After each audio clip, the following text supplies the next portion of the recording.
Welcome to the SDA Housing Podcast, brought to you by NDIS Property Australia.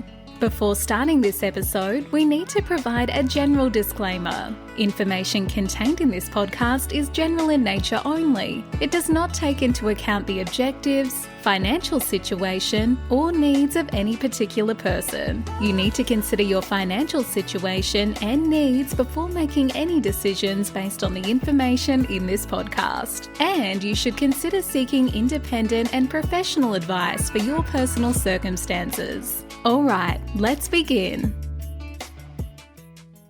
Hello everybody, my name is Min and I'm your co-host with Debbie from NDIS Property Australia, and you're listening to the SDA Housing Podcast, a show that explains, highlights, guides and brings awareness about all things SDA in this ever-changing NDIS world. Debbie, how are you? Hello Min, I'm very well, thank you. Awesome. Today's topic is a generic topic, but it's stats, figures and data. Yay.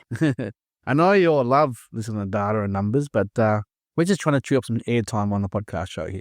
We've got nothing else to talk about. Fair. So we have two sources of information today, Debbie. What are the two sources here we have? Okay, the first one is straight from the NDIA. It's actually different non-SDA data coming out of the most recent release of the quarterly stats, which was actually in November, based on the September 24 quarter. But there was an update about a week ago, a couple of days ago, in January. And we just thought we'd put a sticky beak in here and take a look at what's happening with all this data. And I've just pulled out a few just generic information about overall big macro numbers, Debbie, and go through that. And then on to the next source, which is? The other source is a Barwon Investment Partners report. It's a white paper released in November 24, which we'll go through in a minute. Yeah. But for now, numbers, Debbie. Where are we at with the total number of participants in the NDIS at the moment? The total number of participants at the moment is around about 680,000. Okay, so we're 2/3 of the way through to 1 million in next 8-9 years' time, I guess. 2/3 of the way through. Yeah, so there's a lot there. But we know that a lot of them are children under 18, about half of them. And one of those figures here says that the largest group is people aged 7 to 14. They make over 180,000 of the total number. I think if you look at the graph there, 0 to 18 is about 250,000, I think. Can you? Yeah, so nearly half. Yeah, nearly half. Yeah. And the majority of participants are in the 25 to 55 bracket, I think. Is that right? With the details I have, it's a little hard to tell that, but it's, so they're spread more evenly over the different adult age brackets, 9 to 24, 25 to 34, 35 to 44, 45 to 54, and 55 to 64, with an increasing number of people over 65. Obviously, they are people who got an NDIS plan before they turned 65 and have remained in the system. But out of those adult age brackets, the largest is actually the 55 to 64. So we've got a very young NDIS population and an increasingly aging NDIS population. I remember 3 years ago, the numbers were about mid 500s or less, even 400s. Yeah. And remember, from the 400s now to the high 6s, an increase of almost 200,000 participants into the NDIS for the last 3 years. But yet, as I've discussed with you in the past, Debbie, the number of SDA funded approvals is still the same at 24,000 the last. Well, it's actually kind of dropped a little bit over the last year or so. It's been a little odd. The numbers increasing, then decreasing, and then starting to creep up again. But originally the NDIS stated they expected 6% of all NDIS participants would qualify for SDA funding. At the moment, that number is down around about 3.3, I think. So whether their original estimations were just quite out or what, we know they put out their projected demand stats about 18 months ago now, but we don't know, the long-term stats where they've put them forward through to 2042. And that's a long way off. I don't know how they can predict with any accuracy. Debbie, I want to do a different calculation with your permission on the air here. So 680,000, let's deduct the over 65s and deduct the under 18s. Can we just do that number, please, on my calculator here? I don't have the actual exact figures here, but let's say 180 plus 280. No, wait. Let me go backwards. 680,000 total minus the 665 and over. What's the number there? That would be about 35. 35,000.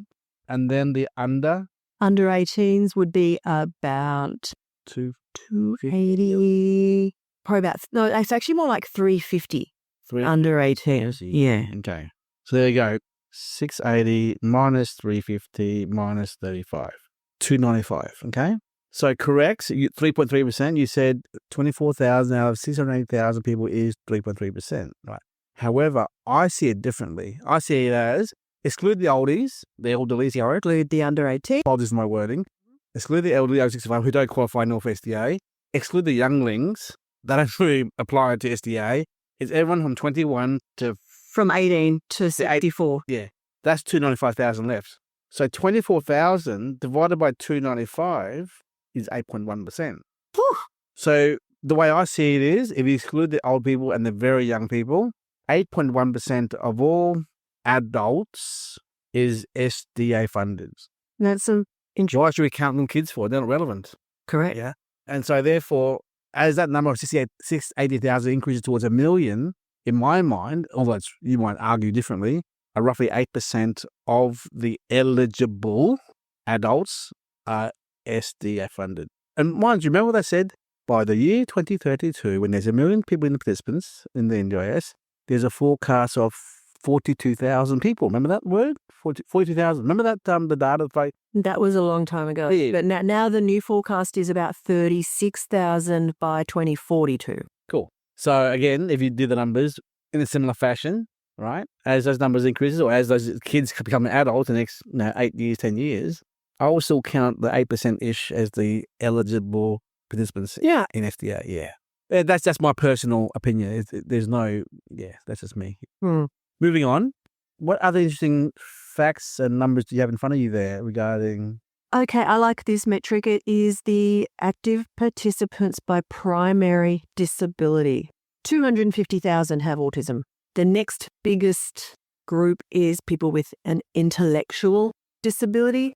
Third biggest people, children with developmental delay. And the fourth one is those with a psychosocial disability. So those are the big four primary disability, and all the rest are sort of minimal numbers of people, probably about between just a handful and maybe 25,000, 28,000 people with things like ABI, acquired brain injury, cerebral palsy, Down syndrome, global developmental delay, hearing impairment, MS, other neurological, other physical, etc., etc. It's about 30% of all participants are in autism. There you go. Yeah. So, in autism, intellectual disability, and psychosocial disability. So that is the state of the NDIS disability. What other interesting facts on those docs do you have in front of you there? Participants per provider. Yeah. 2.75 is the average number of participants per active provider. Just going back a little bit, I went to a seminar about a year and a half ago. So with the NDIS there, they said 15 or 14,000 registered providers and 240,000 unregistered providers. Okay. So that's about 250,000 providers sharing 680,000 participants. There you go. So there's your 2.5. Yeah. So obviously, if you break the numbers down, you'll see a lot of the big boys, the big providers, care providers. You have large numbers. Yeah, large numbers. And a lot of the smaller ones have 0 or 1. Or not 0. Or just a handful. Yeah. Other stats, market data stats. This one is talking about the utilization of participant funding. And they just got the one. 78%, is that right? It's 78, up around close to 78%, yeah. You know, Debbie, I recall 4 years ago, it was at 75%. So it's going up. So they're using more of their funding. But still, it's still a big, massive shortfall there. There is. One of the stats in front of you there, Debbie, I think from my memory is of the 43 billion for the year of NDIS, I think 20 billion is being 25 or 20. either 25 or 23 billion is being used as part of their plans. And 20 or 23 is one of the numbers, yeah. So of the 43 billion, 23 billion is being used as part of their plans, yeah. And something that I often talk about when I'm discussing this with people we speak to who are looking to invest or whatnot, the SDA part of that budget, that 40 billion, current SDA funding being paid is, top of my head from this latest data, is around about between 400 and 500 million. So it's around about 1%. I saw something in that data, in that sheet there on the download document there, Debbie. Of the entire NDIS funding for the year, only 6% goes to SDA and SIL funding. Let me say that again. Hear me out. When we say SIL, it's very loosely used, the word SIL funding, right? So the true practitioners of NDIS, they call SIL funding as SIL funding. Like there's SDA funding and then there's SIL funding. And that totals 6% of the whole 43 billion. I don't know if I saw it. I read it yesterday. right. I read it yesterday, Debbie, and I'll show you. I was under the impression that SIL funding is a big chunk of the kitty. I don't have that information in front of me, but I'm pretty sure it is. Maybe I read it wrong. I said 6% of the participants. Yeah. No. Okay. So I'll correct myself. Thank you for reminding me. You're right. It's not 6% of the funding. It's 6% of the participants. Yes. Yes. Because most SDA, or virtually all SDA participants, the very odd few, have SIL funding. And there are a small number of additional participants that have SIL funding and don't have SDA funding. So relatively small. There's still a large number of them, but... So I'm referring to the pure SIL participant numbers. That's right. Not funding numbers. Yeah, and so for those 6% of the participants, the SIL funding is a massive hunk of the $40 million budget. Like 30 million is SIL funding. So it's, that's where all the money's going, by the way. What other interesting facts you have in front of you there, Debbie? That's most of it.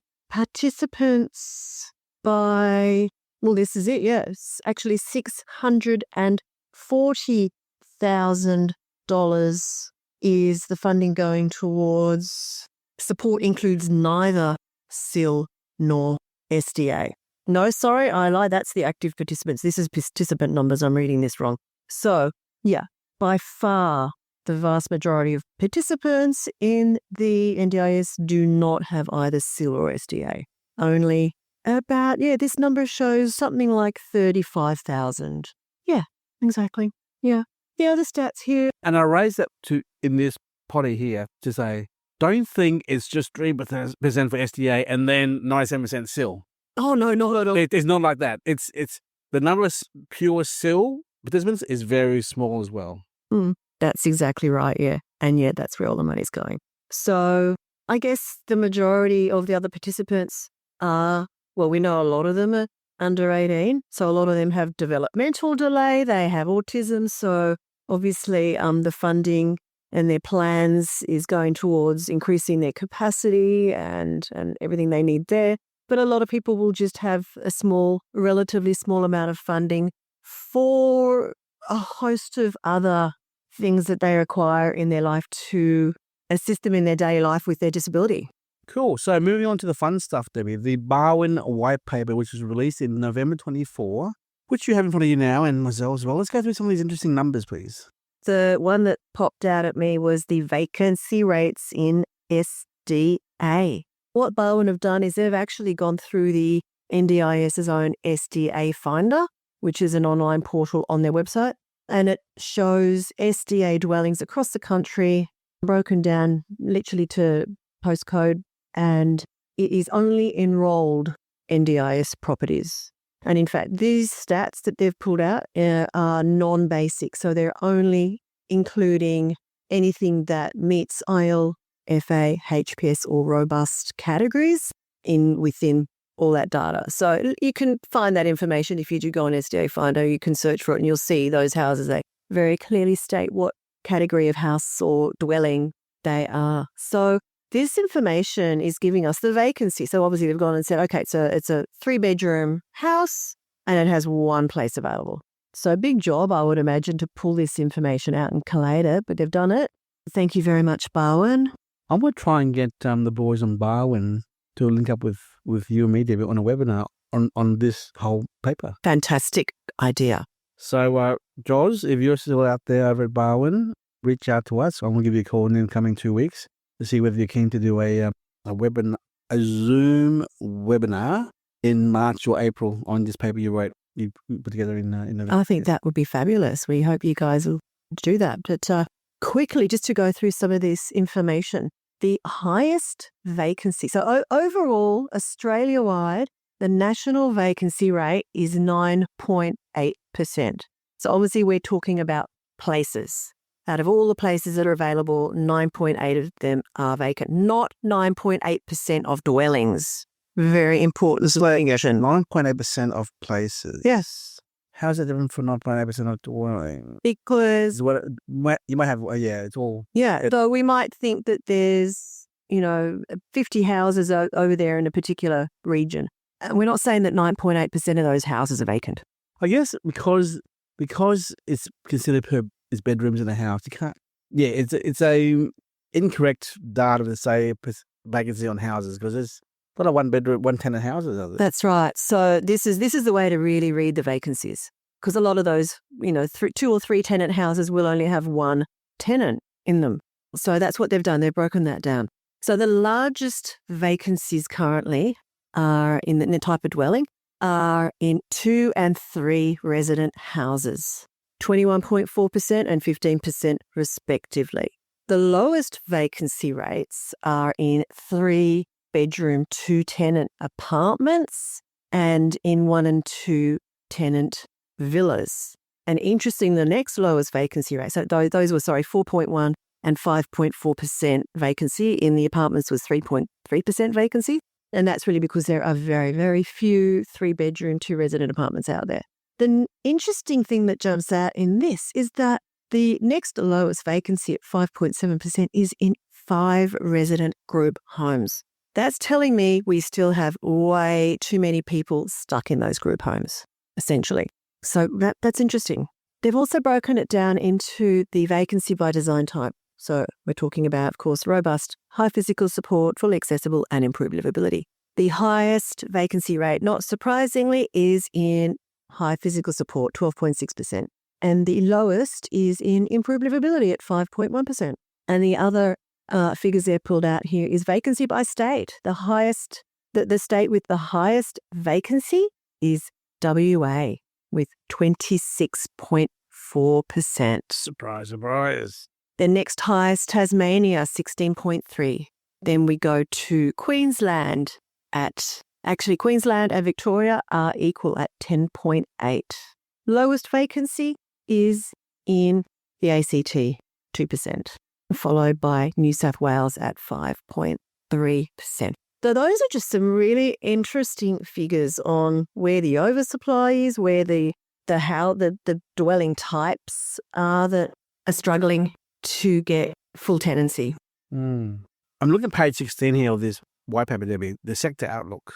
It's saying that it's currently $4 billion in the sector and will increase to 10 billion to attract 8 to 10 billion in capital. So we're looking at double, if not tripling the marketplace. This is for the SDA market. Yeah. Okay. I want to ask you a silly question here, Debbie. We've been saying, or everyone's been saying, a lot of people are saying, oh, saturation, are we getting there now? How far away from saturation? Blah, blah, blah. But yet the numbers show that it's going to double, triple in the next, 10 years here. So we're only 1/3 of the way through to where peak is. Yeah. So what's going on? There's a massive miscalculation. Well, obviously, as in the document here, what you said in the past there's been too much, you're right, oversupply stock in the wrong areas. And this is another interesting part of this report that we wanted to highlight that is telling us about estimating the effective supply and future demand for SDA, which is, a big part of what we always do in our estimates and our SDA data reporting. What Barwon have done, though, which we don't do, which I love, is they have actually adjusted their figures for the oversupply stock. They've extracted that out. I don't know how, but they have actually analyse the potential future need by removing where the current oversupply. Of course, houses that are out in places like West Melbourne, we know has such a massive oversupply. Eventually, a lot of those houses will cease to be enrolled NDIS SDA properties. So, like I said, I don't know how they've actually pulled those figures out, but they have. And they are saying that there'll be a need extracting those out, and also the outdated stock, the old legacy homes, the old existing basic homes. They reckon 6,500 places are still needed to meet current demand. And long term, we know that NDIA had those projections for the participant numbers to 2042 of 36,700 is the actual number they've predicted. If that does come to be approximately correct, we could need still another 14 to 22,000 places. Wow. So, yeah, we're a long way from finished. Yeah, and But the problem is where and what? And that is the ongoing challenge yes, for the industry. yes. So cycles will go up and down, contract, expand, stay. Look, if you are a true SDA investor and believer, loyalist, stay true to the basic fundamentals of how to do well and operate as an investor in the sector. Forget about the white noise in the background, oversupply, undersupply, lending challenges, low yields, vacancy risk, all that stuff is all noise. Yeah, it's true. They're all relevant. But if you invest in the right area with the right data, do the right thing, with the right design, design, data, and desirability, stick to those core fundamentals, you'll be safe long term. I can't stress that more than enough on that topic there, Debbie. Absolutely. Totally agree. Anything else to cover before we wrap up this podcast, please? No, I think that's just some interesting, slightly different figures than we normally talk about. Yeah. That we thought were useful to understand. Deb, can you please reach out to Joz Certainly will. Barwon to see whether he up for a webinar or even a podcast. Podcast okay as well. So, yeah, keep your eye watching this space. Thank you so much, Debbie. Have a good day. Okay. Bye. We hope you enjoyed this episode. Please make sure you are subscribed and following us so you can keep in the loop with all of our upcoming episodes. We would really appreciate it if you could leave us a 5-star rating, a written review, and to share this podcast with those that could benefit. Until next time, catch you on the next episode.